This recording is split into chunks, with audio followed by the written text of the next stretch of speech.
The Voodoo Quantum Leap, Alternate Realities, Power, and Mysticism. Reginald Crosley, MD.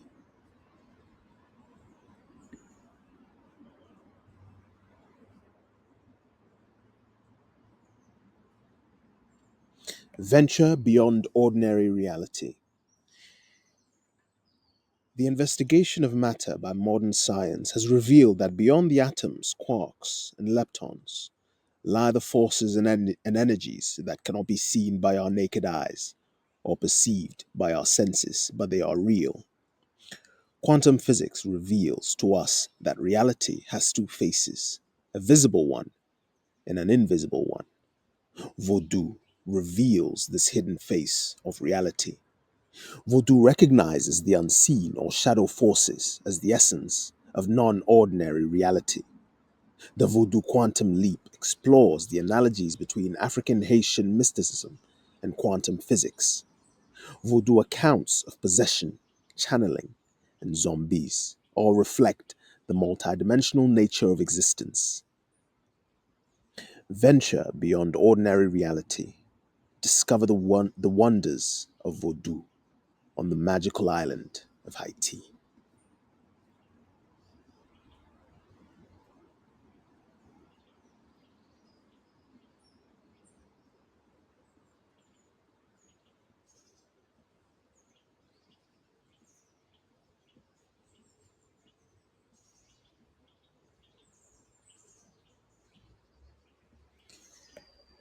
Acknowledgements.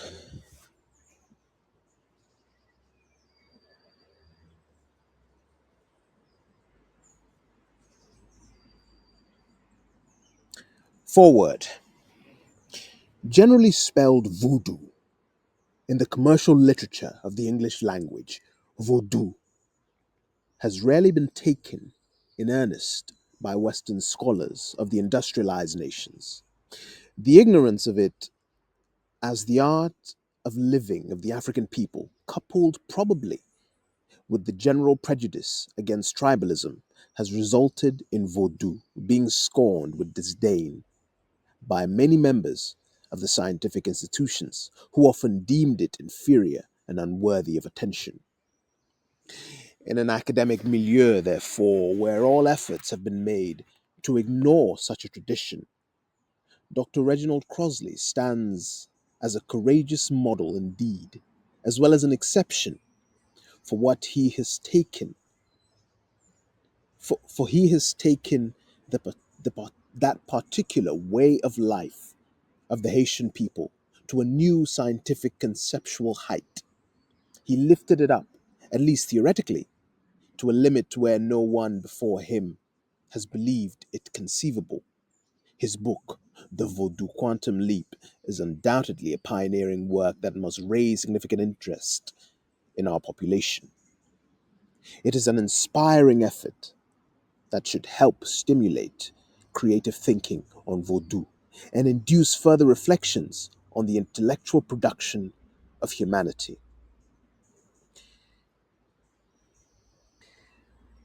Many reasons might have led to the undertaking of such a difficult task at the dawn of the new millennium.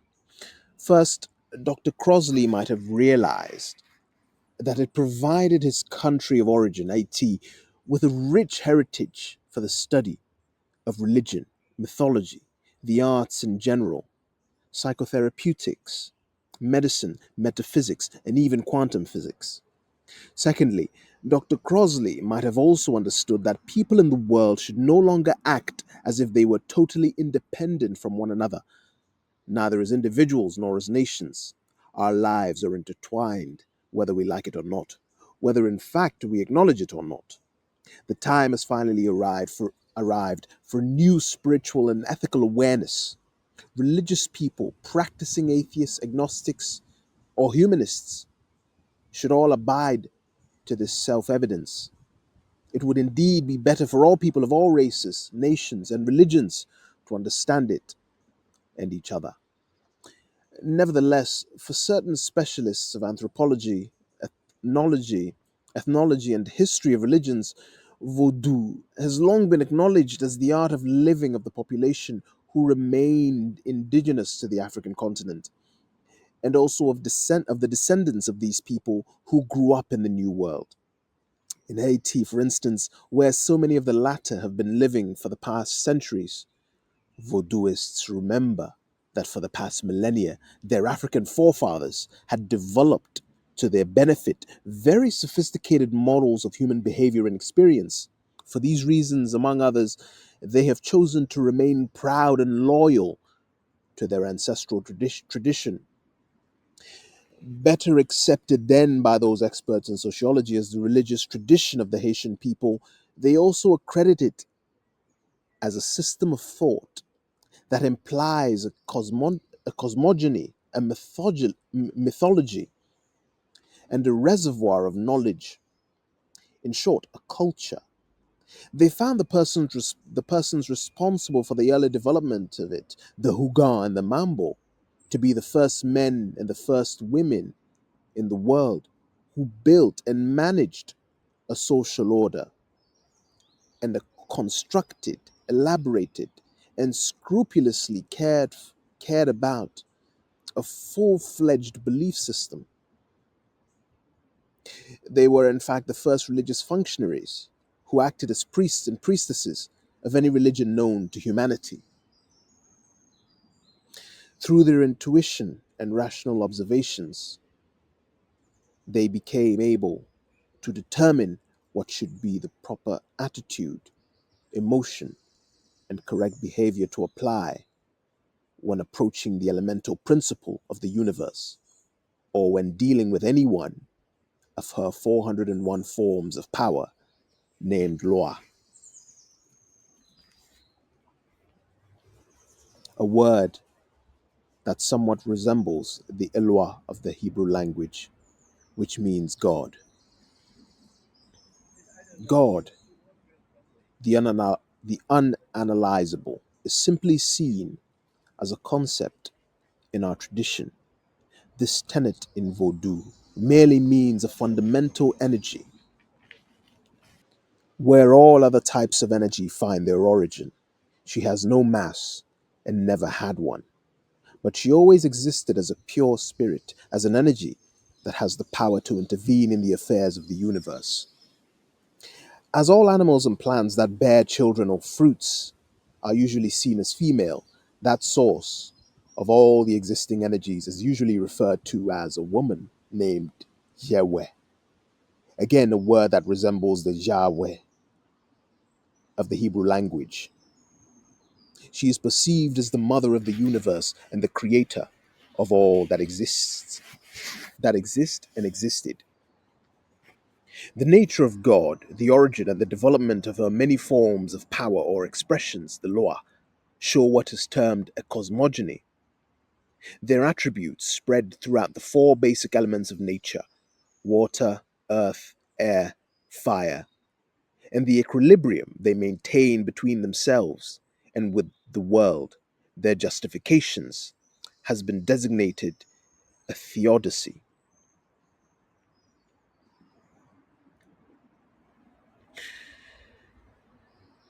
To this perception, one generally adds certain adjoining seminal concepts, such as the immortality of the soul and the freedom of will. The theology itself is always very well exposed by virtue of examples and is usually expressed in simple language that everyone may easily understand. Vodou then must be seen as a fundamental monotheistic African, as a fundamental monotheistic religion of African origin. It exposes the image of one single feminine god who, at the origin, lived alone in the universe and who later on gave birth by successive emanations to spirits, humanity, animals, and plants. The human beings, as all living things, are also consequently seen as forces. That is, on the one hand, as energies by virtue of the fact that they have life, which is a part of God, And on the other hand, there's energies that are lessened by the fact that they have a substantial and perishable body. The mythical Genesis teaches that the universe includes two worlds, that of the visible and that of the invisible.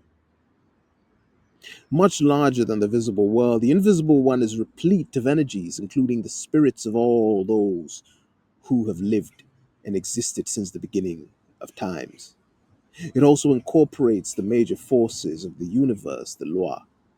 These two worlds are by no means seen as distinct and disjunctive.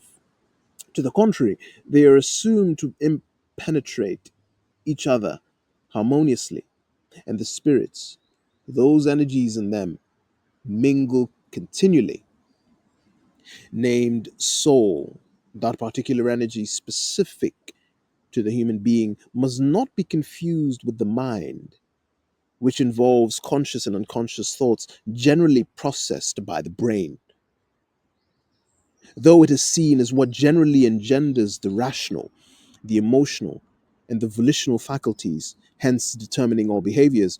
The soul is conceived as forming a whole entity by itself, totally distinct from the body and from the mind.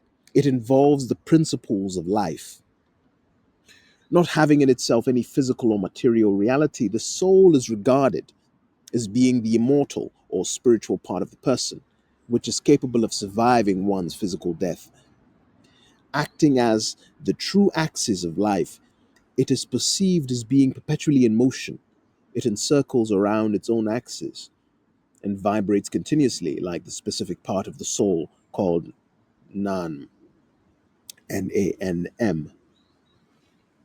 The differences that exist between the energies of the many living organisms and also in the subparticles of the soul in the human being are due to the vibrations generated which are generated differently, qualitatively, and in intensity. Those vibrations are seen as dissimilar from one another because they have each one of them a unique rate, amplitude, and mode of vibration. The influence and manifestations of those movements extend to the mental activities of the human being, and they account for the bewildering successions of mood, feeling, and other changes that one may often notice in anyone's behavior. So, in a very harmonious manner, the soul carries along with it in its movements the two other components of the human being, the body and the mind. It does so to the point where when the soul goes well, everything else adjusts itself to it and goes well too. Conversely, when it is in disorder or in disharmony, that is when it is out of equilibrium. Everything else follows the same way. As such, the human soul is seen as a complex concept to the point where a synthetic term does not even exist to designate this whole, since its manipulation is highly specializing. The word nan, N-A-N-M, which probably comes from the African word nyam, N-Y-A-M, refers to a specific part of this conglomerate. It, however, is often abusively applied, by extension, I suppose, roughly, to translate the English word soul. This abuse and collective term, Nan, Nanm, is therefore understood to be the seat of several spiritual entities: a Tibonage, a Guabonage, and Nan, Nanm, Loi Metet, the Wonsillon, Wonsion, a set of Loi Racine, maternal and paternal, and also Loi Heritage, and one of them, the Zetoile, which is not even perceived as being localized in one's physical body, but rather in a star.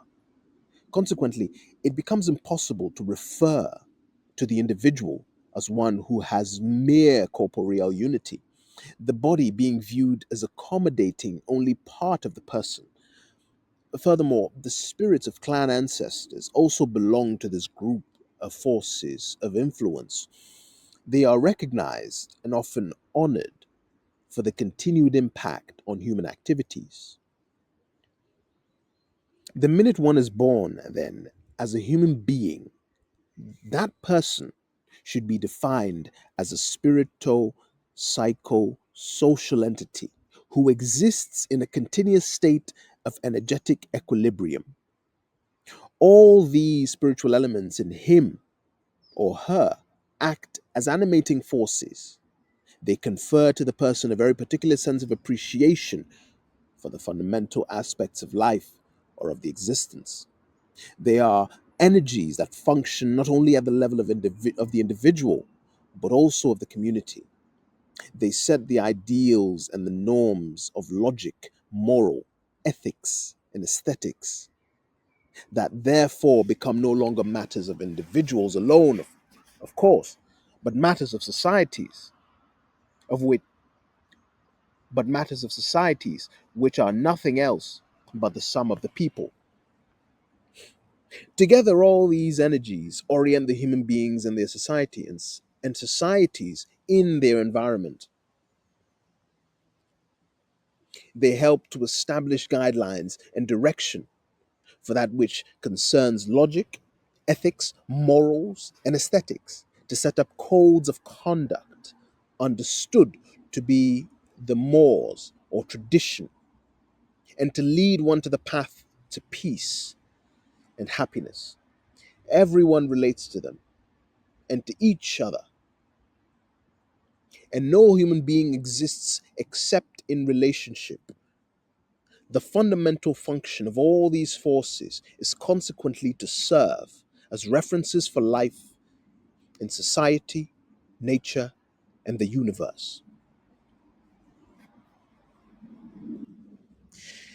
Entitling his book The Vodou Quantum Leap, Dr. Crosley has probably been thinking in terms of dynamics, the one of these energies that jump from distance to distance, the quanta theory, which succeeded the one of relativity of Albert Einstein, was undoubtedly a major innovation in physics.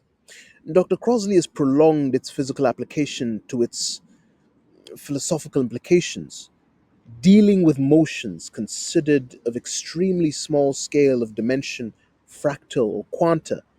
They usually involve the movements of tiny parcels of spaces and time. Of course, the term small scale, used to delineate the domain of quantum mechanics, should not be literally interpreted here. Rather, it should be viewed as relating, nevertheless, to a certain extent in space. A more precise criterion as to whether quantum modifications of the Newtonian law should be of importance here is whether or not the phenomenon in question is characterized by an action, that is, by the time integral of the kinetic energy. When a great many quanta are involved at the same time in the action, the work then becomes quite significant. True, the unit is small, but this should not be seen as totally indifferent. Just as to a millionaire, it makes little difference whether the smallest unit of currency is the cent or the dollar. Max G. Beauvoir, Hougan at the Temple of Yahweh, Washington, D.C., 1999.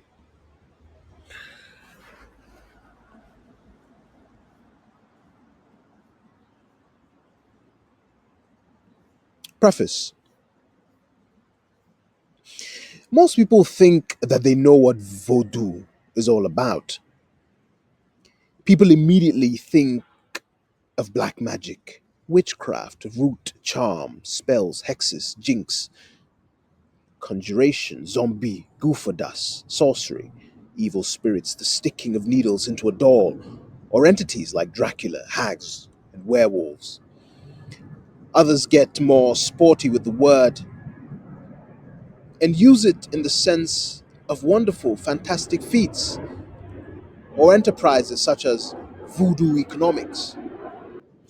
In the last decade of the 20th century, a computer game called Voodoo 3 allows players to enjoy the advantages of three-dimensional processing capabilities. The latter use of the word voodoo, ironically, is not too far from the truth. In the African Fon language, the word voodoo means force, energy, and spirit. In revealing the fundamental forces of nature, modern physics has opened the door to a technology of wonders in our everyday life. The African word voodoo is, in fact, an accumulated knowledge that masters the handling of these forces and has been transmitted from generation to generation through initiation or schooling in seclusion. The 20th century is unique in the history of mankind from the point of view of physical sciences, as well as from the standpoint of spiritual enlightenment. The deep secrets of nature or the universe are being discovered at a rapid pace, and the wonderful applications of these knowledges in modern technologies will be matched in the near future by discoveries in the spiritual world and their application into a spiritual technology. We can assume with a high degree of hope that in the 20th century, that in the 21st century, humankind will be able to travel at will through the space-time tunnel into the past and into the future, as the knowledge to accomplish these exploits is already present in the traditions of the African continent and its offshoot in the island of Haiti.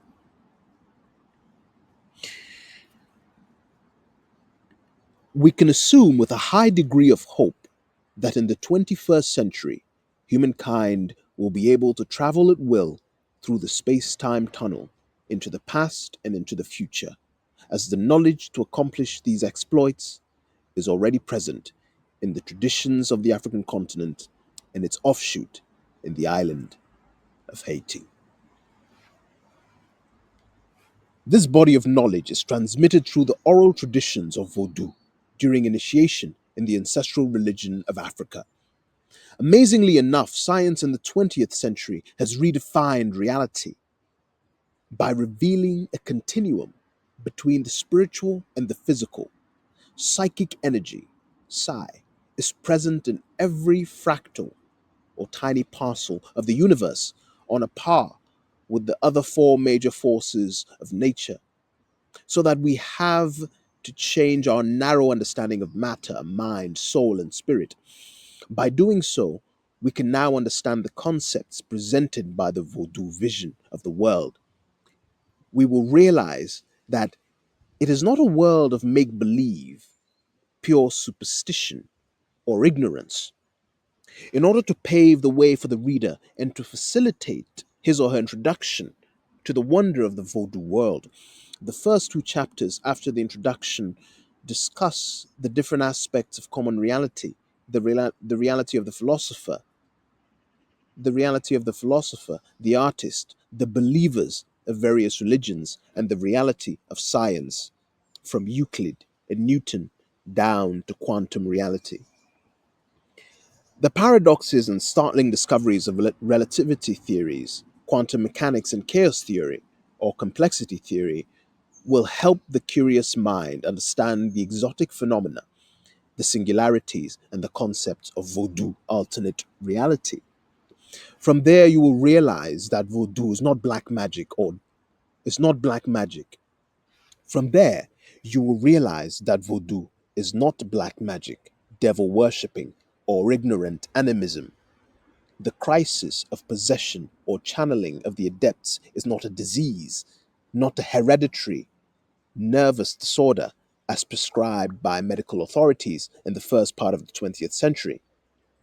Furthermore, you will recognize that the Haitian Vodou is different from the root belief or root work of the syncretic Protestant African tradition of the Gula people of the coastal islands of South Carolina, although they share many things in common. In St. Helena Island, according to Roger Pickney, who was born and raised in Beaufort County, South Carolina, there is a remnant of the slave culture, but not the Ifa tradition of the long gone Yoruba Empire in its entirety. The dancer and artist Walter S. King, in search of his African roots, could not find it among the Gula people. Thus, in 1970, he traveled to Nigeria, the land of his ancestors, to discover that the Ifa religion opens the door to higher consciousness, to oneness with all creation, by teaching a system of ethics, religious belief, and mystic vision. The African spiritual journey seeks to bring a composite state between earthly consciousness and heavenly consciousness. The adepts call on the support of ancestral spirits to succeed in their spiritual endeavor. I must mention also that in Haiti, like with the Gula people, there exist root doctors who are not Vodou priests, but individuals knowledgeable in herbs, plants, and roots. After taking full Vodou initiation, some root doctors become Vodou Hugan or Mambo. Haitian Vodou is a complex religious system, a well tan shang world vision, large enough to incorporate many aspects of Catholicism, Amerindian shamanism, Freemason, Rosicrucian practices, and Gnosticism. In fact, Vodou has preceded most of the world's religions because Vodou has its root in the Neolithic Sahara. Vodou also has a syncretic amalgamating tendency from the beginning, as the Dahomeans, in their hegemonic ambition, made room for the ancestors and deities of conquered tribes or nations. Vodou continues to do so with Judaism, Christianity, and Islam.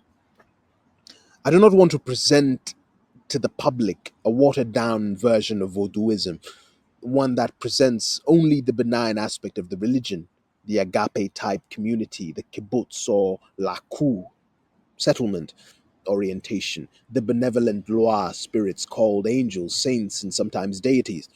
I want to approach Vodouism in its entirety, with its wonders, singularities, and fantastic characteristics, as well as its nefarious, dangerous, deadly aspects. In a sense, Vodou is like nuclear energy or force that can have peaceful as well as catastrophic applications. The concept of the afterlife in Vodou is on par with the ancient presentation of the netherworld. Vodou reveals the complexity, the composite nature of humankind.